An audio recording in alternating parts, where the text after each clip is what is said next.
This morning, more fallout from the Jeffrey Epstein files, the new deposition, and reaction to newly released documents. Plus, new legal action is rocking Middleton City Hall.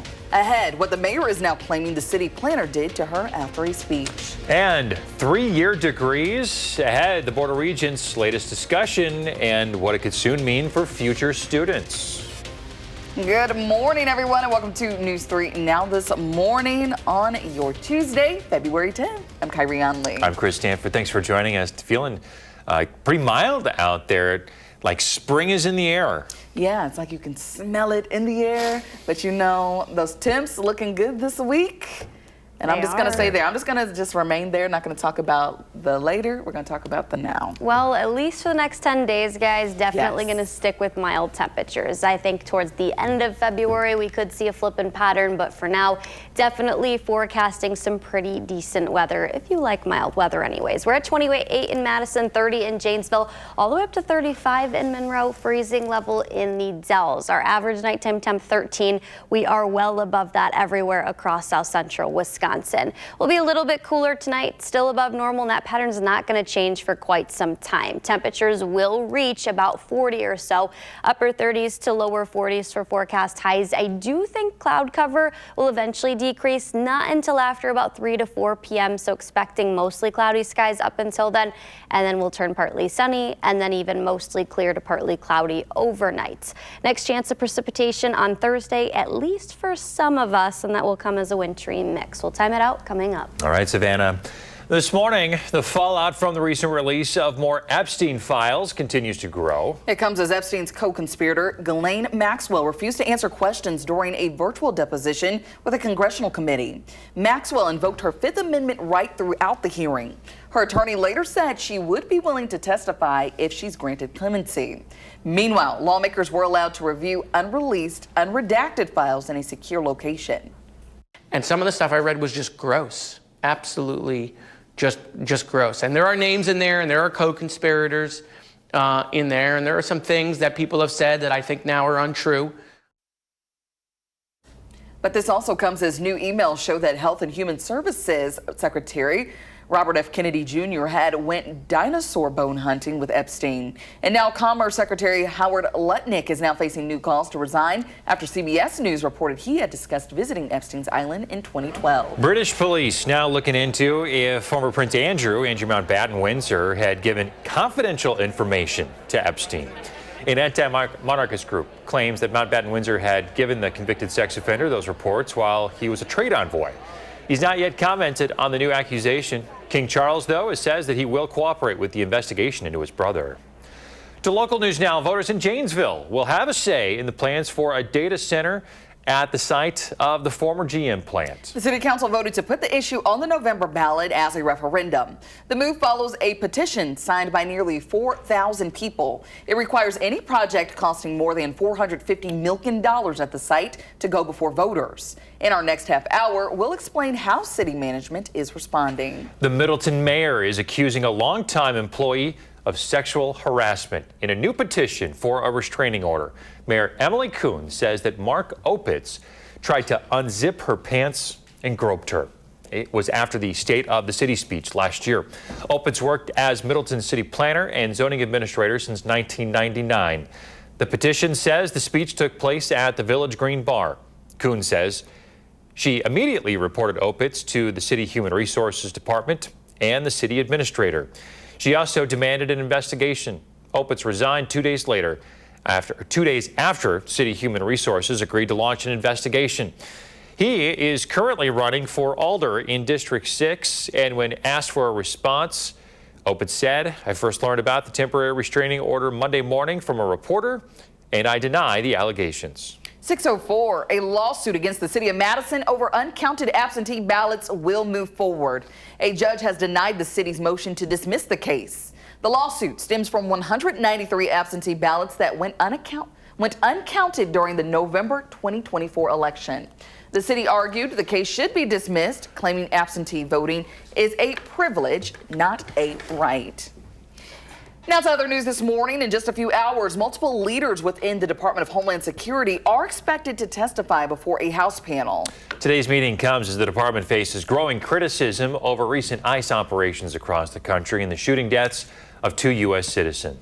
The heads of Customs and Border Protection, ICE, and Citizenship and Immigration Services are all expected to appear. It comes as the department's funding is still being weighed in the halls of Congress ahead of Friday's deadline.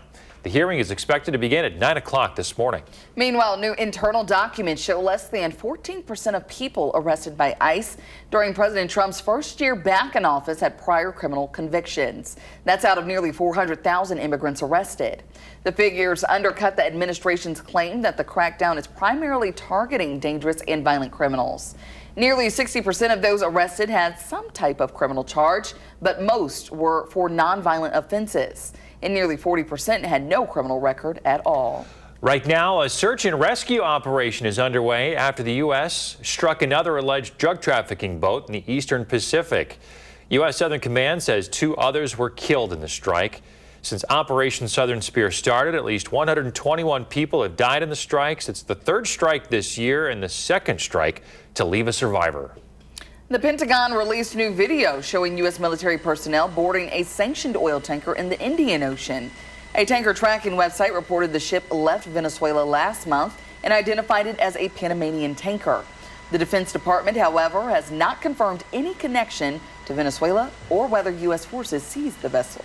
A landmark trial is underway against Meta Platforms, which owns Facebook and Instagram, and Alphabet's Google, which owns YouTube. The plaintiff is a 20-year-old woman who says Instagram and YouTube harmed her mental health when she was younger. She and her mother accused the companies of provoking addictive behaviors. Attorneys for Meta and YouTube appear poised, though, to argue her family caused those issues.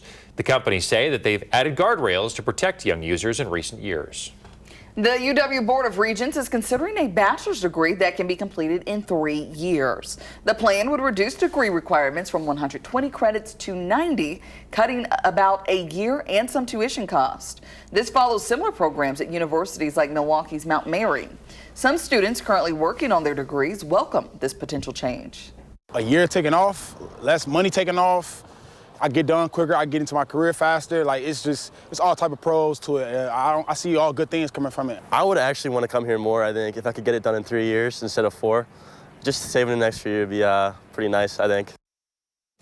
One regent says this change likely won't happen quickly. The decision must clear several committees and university system faculty before moving forward. I love your take on this. Slow down. Yeah. Enjoy your college years while you can. These kids, they're in such a rush to get it done with. Nothing out here but bills and and work. Yeah, and work every day. I get it, though. College is as expensive as it has ever been. It's not getting any cheaper, and that debt, whenever you get out, is just something that's facing them. It's right in front of them, and to lessen that burden, I get it. I get the rush to get it done quickly, but. Boy, those the faster years, you finish, the faster the student loan debt, the bill comes they come knocking right away. Yeah, so take your time, but interesting take here for sure. All right, checking in with Savannah. Savannah's bringing, she's bringing the heat this week. I love that. Had to wear the red. Yeah, the red. Yeah, to bring on these warmer temperatures. I know. We like spring-like weather, and that's what we've felt like the last couple of days. And we're even going to see temperatures continue to rise past what we're forecasting today. Today, upper 30s, lower 40s. It'll be breezy, though, with sunshine returning later in the day. We'll time out the chance of a wintry mix, and then the really warm temperatures to follow that. Sounds good. Still ahead, a massive brawl breaks out at a high-stakes basketball game coming up. What happened to the players involved? And also, we're live in Cambridge ahead of the Dip for Dozer this weekend. Why the community continues to come together for a good cause and how you can help in the 608.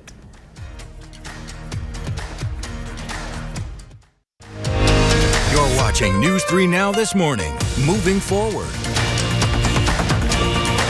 6:12 in the 608 this morning. The Cambridge community is getting ready for Dip for Dozer this weekend. It's an annual event that continues to grow. Josh Prater is live along the shores of Lake Ripley this morning with a preview. Good morning. Hey guys, good morning to you. We are inside J&T Bait Shanty this morning, just feet away from where folks will be dipping for Dozer on Saturday. This is an event that has gone over the last couple of decades, and it's all for the community in memory of Dustin Zulsdorf, known in these parts as Dozer. And one of those folks that knew him best was Jace Rindahl, and he's joining us this morning. Jace, good morning to you. Good morning. So you're a Cambridge native, now coach over at UW Whitewater, and you knew Jace very, very well, or you knew Dustin very, very well. And this is an event that, like, people come together every year, and it keeps getting bigger and bigger every year, too. Yeah, just an outstanding event. Going on 21 years. So we've had over 91 people that we've given money back to from the Cambridge High School football program. We've awarded over $250,000. So it's pretty impressive to be able to do that from a small community like Cambridge. But it's all about the people that are a part of it, just a special group, and we're excited to be jumping in the lake on Saturday. Oh, absolutely. You're wearing the 52, which was his number, so this was a big deal. Yeah, I mean, Dozer was a special person, gone too soon, but I think the impact that he left on a lot of us as his friends, and it's really, you know, kind of sprungboard us into our life, and to be able to do it on this Saturday, dip for Dozer, and be able to give back to the Cambridge community and the football program in particular is just pretty special. You know, when these community members come together, this is really what it's all about. It's community, and that's who Dozer was, right? In bringing people together, that positive energy. So when you see this going forward here now, year 21, that's got to be pretty awesome for you to see. Yeah, I mean, it's continued to evolve, and it's continued to grow, and I think there's been more businesses in town that have found a way to contribute, and I think it's just pretty outstanding to be able to have a small town like Cambridge be able to put this on for over 2 decades, to be able to, you know, give back over $250,000. 91 Blue Jays from the high school have been able to use that to help their career and whatever path they want to go to after high school. So just an awesome event, and to do it for Dustin is so special. And that's what's so cool, is the fact that this money stays local. A lot of folks are always wondering, well, hey, if I give back, what can I do? This stays right here, and it's helping Cambridge students every single day. Absolutely. It's about paying it forward and just helping use that tragic event to find good and find a way to help people as they move forward in their lives. So if folks are interested in dipping for Dozer, again, it's this Saturday. What do they need to know? You can register Friday night at Lake Ripley Lanes, or you can register 11:30 a.m. right here at the park in Cambridge at Lake Ripley Park. And then we'll be jumping in the lake at 1 o'clock sharp. So oh my gosh. Get a costume, get creative, have some friends. Don't be scared. You warm up fast, but it'll be a great event. And again, 11:30 a.m. you can register. The day of, or even the night before at Lake Ripley Lanes. Awesome. Well, Jace, thanks so much for your time this morning. We appreciate it. And if you'd like to learn more about the 21st annual Dip for Dozer, you can go to the story up on channel3000.com, guys. Oh, so cool. Love to see this event keep going. Josh, thank you so much. Josh is always looking for inspirational stories to share with you folks at home. If you have an idea, reach out and let him know about it. All right, checking in with Savannah, getting a look at those current temps. You won't be too shocked going out this morning. Yeah, it's definitely pretty mild. We have plenty of 30s. We're at 28 in Madison, 30 in Janesville. One of the warmest spots is Monroe at 35, the Dells and Platteville at freezing level 32 there. Not much of a wind chill, but winds are going to be a factor as we head into the mid to late morning, and that continuing pretty much all day and some of tomorrow too.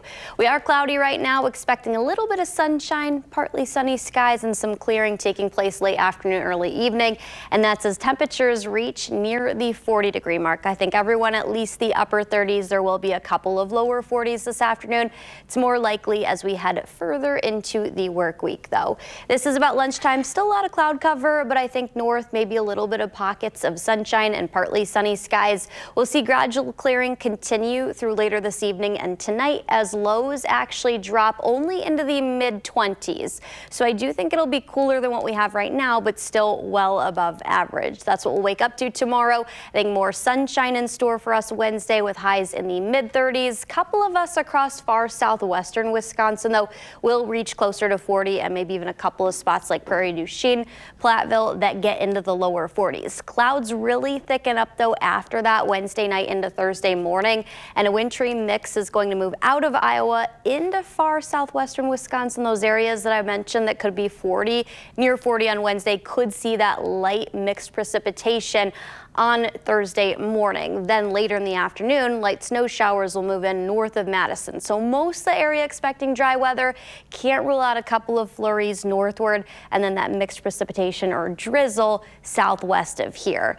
After that, skies are going to start to clear again as we head into Friday and Saturday, at least the first half of Saturday, which is Valentine's Day. As far as how strong winds are going to be today and tomorrow, gusts ranging about 30 to as high as 35 miles per hour today, and then about 20 to 25 tomorrow. They finally come down for Thursday, Friday, and Saturday. Valentine's Day looking really warm.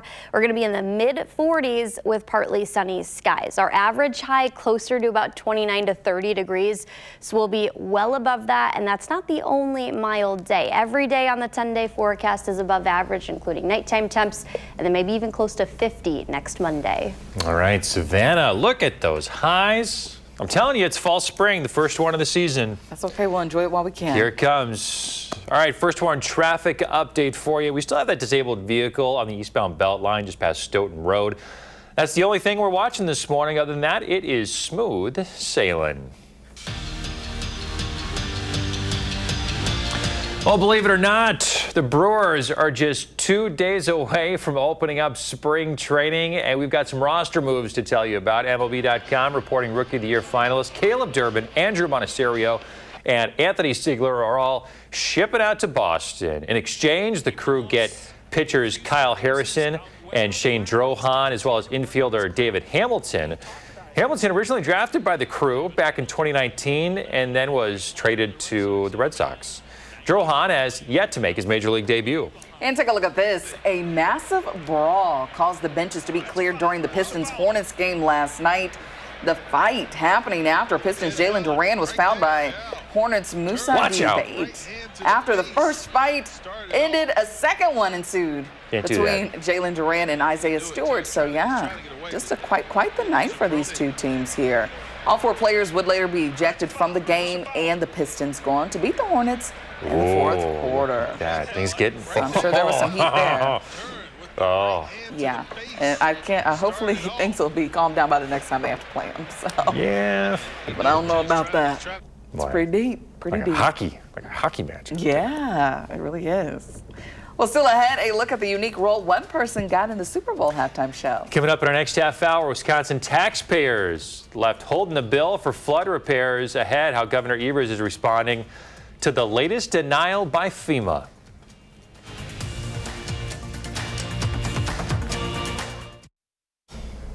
Welcome back. Here's a look at what's trending this morning. So around 40,000 people are rumored to have applied for a spot in the Super Bowl halftime show. That's a lot of people here. It is. Well, Andrew Atheist is one of the lucky few who landed a unique role. If you take a look at this, you may have seen these during the halftime show. If you saw it, he played. Yeah, he played a Bush in Bad Bunny's performance. So he's kind of showcasing exactly what went into it. That was what went on the arms there, obviously. And he says the job required being between 5'7" and 6 feet tall. Couldn't be under, couldn't be over 6 feet.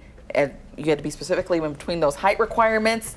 And he said you also had to have the stamina to wear a 45-pound multi-piece costume. So that Bush 45-pound costume there. Wow. So the selected performer traveled more than 2,000 miles for this opportunity. He says every detail was kept under wraps by a strict NDA. And he said while he didn't get to meet Bad Bunny personally, he said he was part of this global experience and that he was just happy to do it. Something you'll remember the rest of your life for sure. Didn't know you could sign up. Looks awful itchy. It does look like it could be itchy. I mean, it can't be comfortable. No. But I guess they're just thinking, you just got to get into it and be out there part on of the the field. moment. I get it. For He 12 seems minutes. awful excited to have done it, so good for him. Yeah, I wonder he if said he that was. meant that all those people got to stay for the entire game, or if they only got in for halftime. They probably booted him out right after the probably said, halftime all right. show. Yeah. Get out of here. Gotta go. Yes. We'll take a look at this before we wrap up to weather here. Boston Dynamics Atlas robot is showing off its moves, performing an Olympic-style cartwheel and even a backflip. Take a look at them go there. This is in slow motion. Bada bing, bada boom. It's looking real human-like here. I'll have to give them that. It's come a long way. Yeah, Boston Dynamics is doing a lot out here, so There you go. They're trying to blur the line between machine and athlete. Oh boy. There you go. So they had snow there. You can kind of see the melting take place on the sidewalk there. We've also been dealing with that here because of those warmer temperatures, and on the 10-day forecast, going to continue to see that melting, I think, because we're looking at highs that are at least in the mid to upper 30s, if not well into the 40s.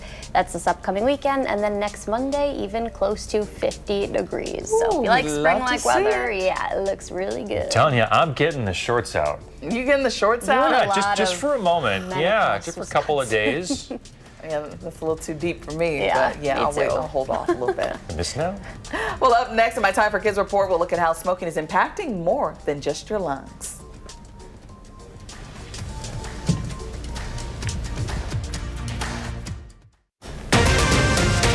This morning, a major development in a proposed Janesville data center, why it will appear on the November election ballot.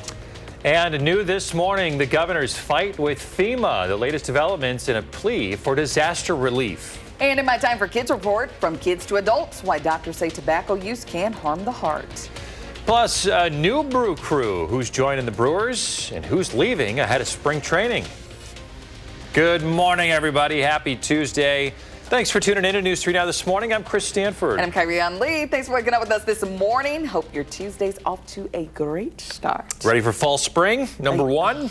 Here it comes. You know, I'm just trying to take it in. I'm keeping the positive vibes here. Positive vibes. Yeah, nice and mild out there this morning. Savannah's telling us though, this is not this isn't the shift. This isn't, you know, it's not like we're just, you know, flipping the switch and going into spring here, right? Right, yeah, we're still gonna cool down again. Overall, the next about week and a half though, definitely mild, well above average, but there are signs after that we get a little bit cooler towards the end of the month. And we do have some wintry weather. It's up towards Manitowoc, Black River Falls, well to the north of Madison. That was expected overnight. Those areas just dealing with a couple of light snow flurries, not leading to any accumulation though. Highs are going to be well into the 30s. That continuing through Friday. There is a slight chance of a wintry mix for some of us on Thursday though, and then even warmer heading into Valentine's Day weekend, and especially early next week could even see some temperatures get close to 50 some of those days. We'll time out the system for Thursday, have how breezy it's going to be today,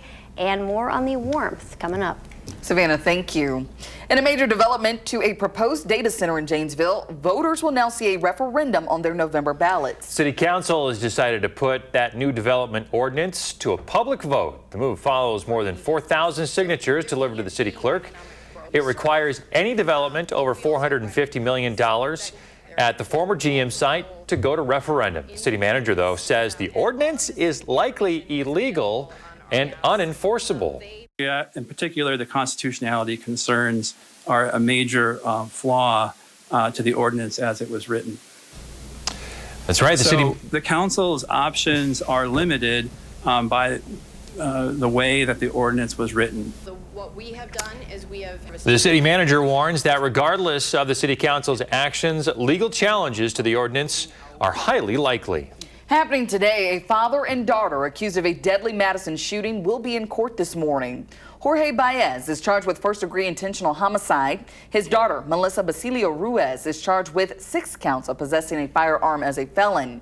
The charges stem from the shooting death of Luis Sotero Herrera late last month on Primrose Lane.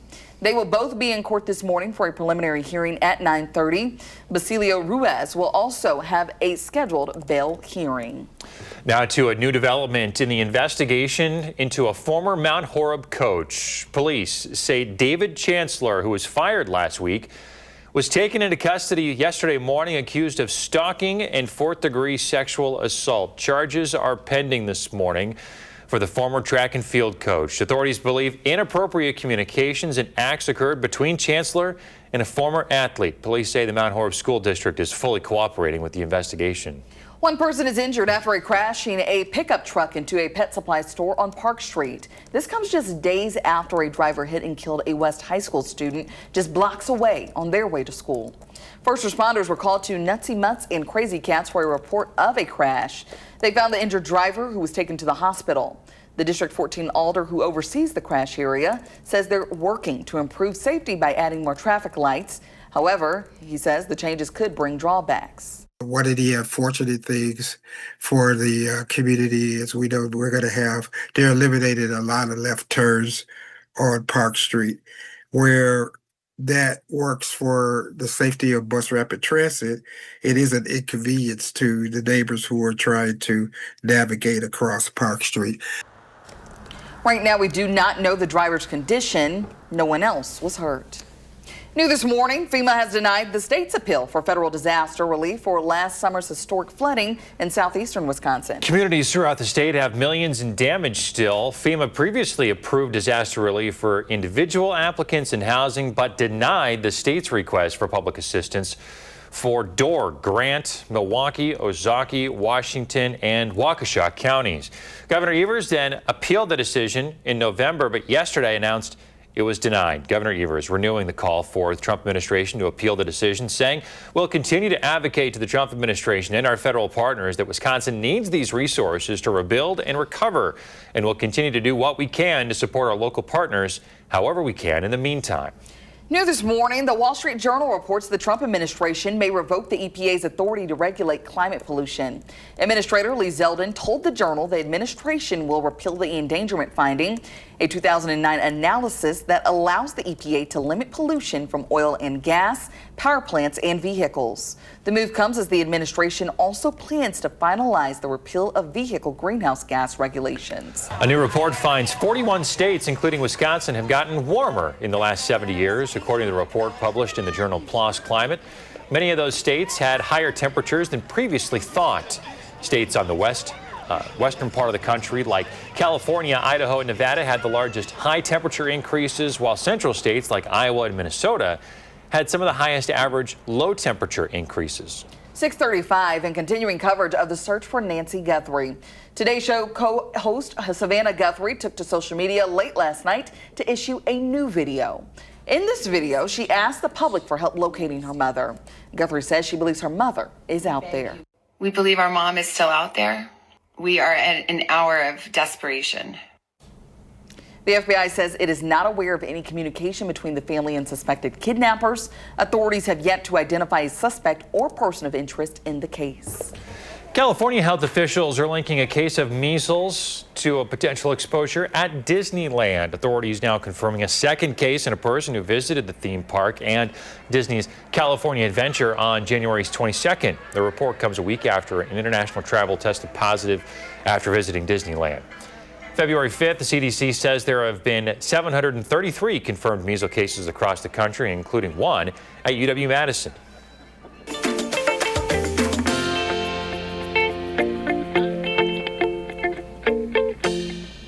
Our Time for Kids, a Recipe for Health campaign continues. This week's tip of the week, just say no to cigarettes, tobacco, and vaping. From kids to adults, smoking and vaping aren't just bad for your lungs, it can seriously harm your heart too.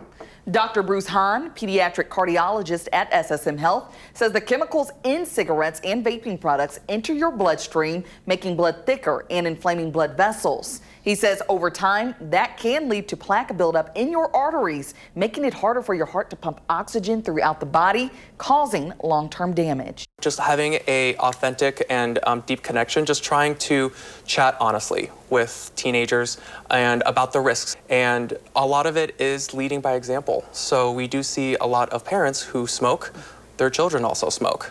And so when their children see that the parents are trying to quit and know themselves that it is bad for their bodies and it's bad for their future, they're more likely to also not start or quit at the same time.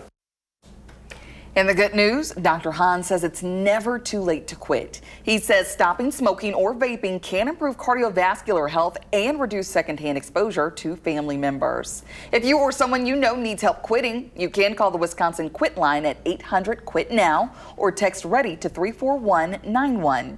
To live vape-free, you can text vape-free to 873-373.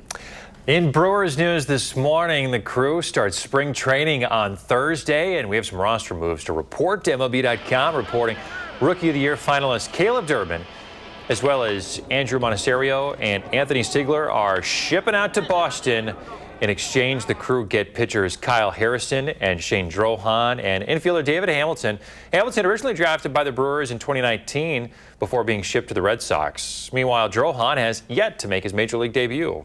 Right now, you can nominate your favorite restaurants, bars, personalities, businesses, and services because nominations are open for Madison Magazine's Best of Madison. Celebrate the city's top businesses at the annual luncheon on February 27th at the Concourse Hotel. You can find all the details and tickets on the Madison Magazine website. Well, following his Super Bowl halftime show, Bad Bunny now holds the top 6 spots on Spotify's Top 50 USA playlist. All 6 top in the charts were featured in his performance on Sunday night. 11 other songs also on the top 50 charts. Comes a week after he won a Grammy for Album of the Year. So he's having a moment here. Yes, he's on a roll. Yeah, definitely. It seems to happen for a lot of Super Bowl halftime Super Bowl bump show artists. So yeah, congratulations to him for sure. All right, 6:39. Let's check in with Savannah in that mild forecast this morning. Morning. Good morning. Yeah, very mild. We're almost at 30 degrees right now in Madison. We do have mostly cloudy skies and winds that are out of the northwest at 5 miles per hour. A lot of us are in the lower to mid 30s out there already this morning. We're going to top out under a lot of cloud cover through the lunchtime hour in the upper 30s. A couple areas might even see a 40 or so. We will still have a lot of cloud cover through about 3 to 4 p.m. and then gradual clearing.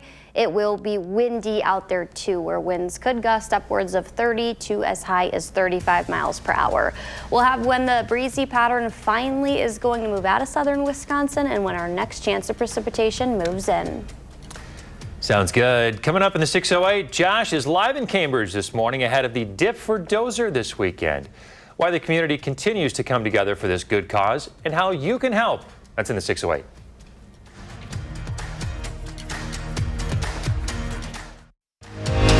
You're watching News 3 Now this morning. Moving forward. In the 608, the Cambridge community is gearing up to Dip for Dozer this weekend, an annual event that continues to grow. Oh, Josh Pryder is live along the shores of Lake Ripley this morning with a preview. Looks gorgeous out there, Josh. Hey, good morning to you guys. We're live just outside of J&T's Bait Shanty this morning. You can see Lake Ripley is frozen over. They're ready to dip for Dozer this coming weekend. And this is going to be the 21st annual event, of course, in memory of Dustin Zulsdorf, known in these parts as Dozer. And we're lucky enough to have Dozer's mom here, Kim, joining us this morning. Kim, good morning to you. Good morning. So 21 years of Dip for Dozer. Boy, time flies by, and this event continues to grow. Yeah, it does. And it's really evolved from being, just the dip down at the lake to being a community event. And we bring in a lot of local businesses that are sponsoring different activities, but then also, shopping and food and everything specials downtown. So it's just a day to enjoy Cambridge and enjoy beautiful Lake Ripley, even when it's frozen over. And that's what's so amazing about this is obviously people are dipping for Dozer, but this is a community event and it continues to grow year after year. It really brings everyone together. Yeah, it does. It's a great time for me and for our family, just because we get a lot of Dustin's friends here, for the weekend. It's kind of like another Thanksgiving where everyone comes home to enjoy the day and just enjoy being with each other. So over the years, this has all been to support the Dozer 52 scholarship, and it continues to go. I mean, we're talking big money here. Yeah, so we've awarded over $250,000 so far to graduating Cambridge seniors, football players, and that's 91 students have received that award. Wow. Yeah. Let's show some folks some video right now because it's fun to see everyone coming together. We were talking to Jace a little earlier. Yeah. This brings everyone back from all these parts. Yes, it does. And some of Dozer's buddies have, traveled from, Washington, D.C., from Washington State. So we've had a wide range of people, and we usually award, the longest distance dipper. So it's just gotten to be a really fun event. 21 years, obviously last year was the 20th annual.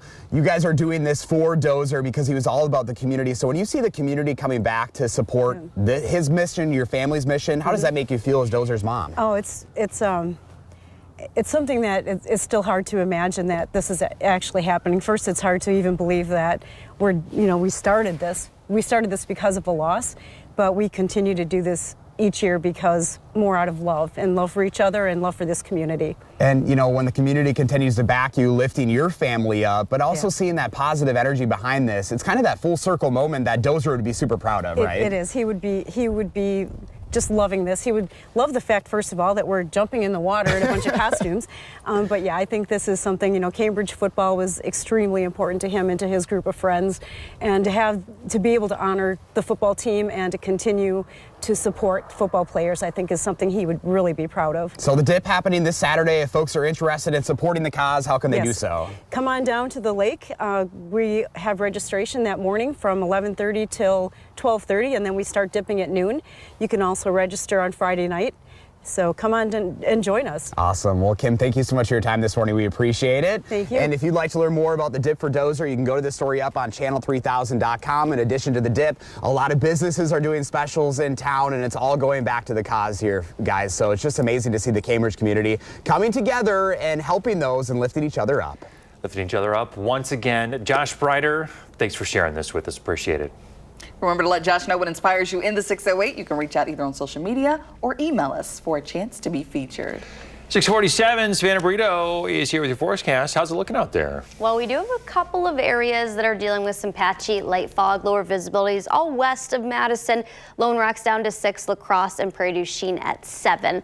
That is going to not last that much longer. We'll see those visibilities come up and cloud cover eventually moving out of here. We're at 28 in Madison, 30 in Janesville, so temperatures are pretty mild considering our normal nighttime temp falls to around 13 degrees. So we're more than double that across the entire area. We do have a little bit of a wind chill factored in as winds continue to increase, feeling like we're down to 23 in Madison, 20 in Lone Rock, and then 24 in Viroqua. So only a few degrees cooler than what our actual air temps are. But yeah, not a lot of sunshine.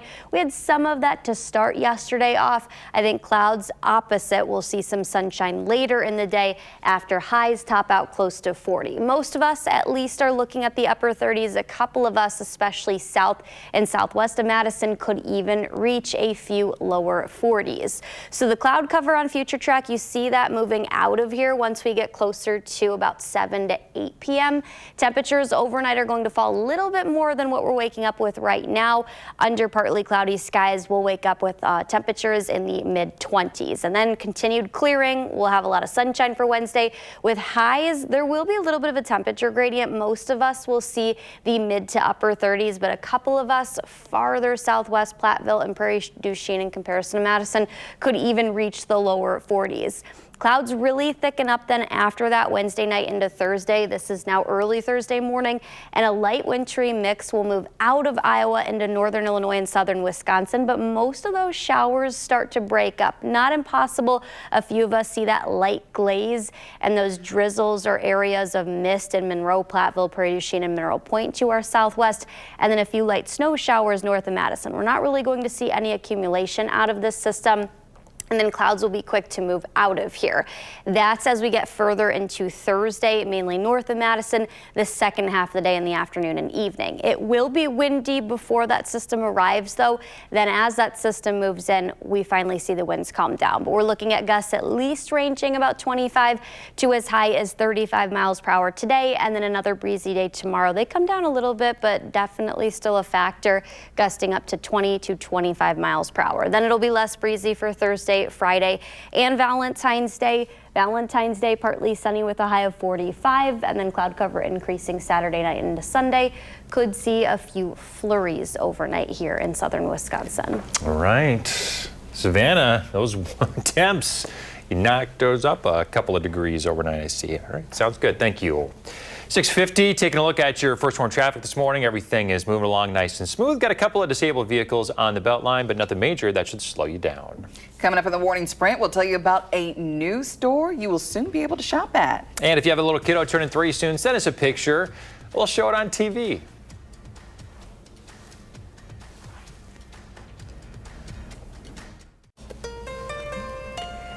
.654, time for the morning sprint. Plans for a Janesville data center will go to referendum in November. The move follows more than 4,000 signatures submitted to the city clerk. The measure requires any development over $450 million at the former GM site to go to a referendum. The city manager says the city will likely face legal challenges over the ordinance. FEMA has denied the state's appeal for federal disaster relief. It follows historic flooding throughout southeastern Wisconsin and eastern parts of the state over the summer. FEMA did approve some disaster relief funds for individuals, but they denied the state's request and later appeal for public assistance for Door, Grant, Milwaukee, Ozaukee, Washington, and Waukesha counties. Communities have millions in damages. A Los Angeles-based women's wear brand will open its first Wisconsin location at Hilldale Shopping Center. Officials say Reformation will open next to J. McLaughlin near Macy's. The store will offer a curated selection of dresses, denim, and outerwear. An exact opening date for Reformation's new location has not yet been announced. Police have arrested a former Mount Horeb coach. David Chancellor faces pending charges of stalking and fourth-degree sexual assault. Police say Chancellor had inappropriate acts and communication with a former athlete. In a restraining order petition, Middleton Mayor Emily Kuhn says former city planner Mark Opitz tried to unzip her pants and groped her after her State of the City speech last March. Kuhn demanded an investigation, and Opitz resigned 2 days later. He is now a candidate in the upcoming alder election for the city's 6th district. Opitz denies all allegations. Well, temperatures are going to be mild. We're looking at temps right now about 30, and we're going to head close to 40 degrees later with partly sunny skies. 34 then tomorrow. That's still above average. I think we will have more sunshine tomorrow. Both days, today and tomorrow, going to be breezy though. And then we're well into the 40s this upcoming weekend. Valentine's Day 45, partly sunny. I think clouds are going to be quick to increase or rebound though. And then we could see a few flurries overnight into Sunday. So I don't think we're going to see any accumulation, but really warm temps for sure. Yes, warm temps don't mind a little bit of accumulation then. Yeah, exactly. Anything's not really going to stick because it'll be super warm. So. All right, there it is. So get out there and enjoy it while you can. CBS Mornings is next. Next newscast at 9 a.m. Have a good Tuesday.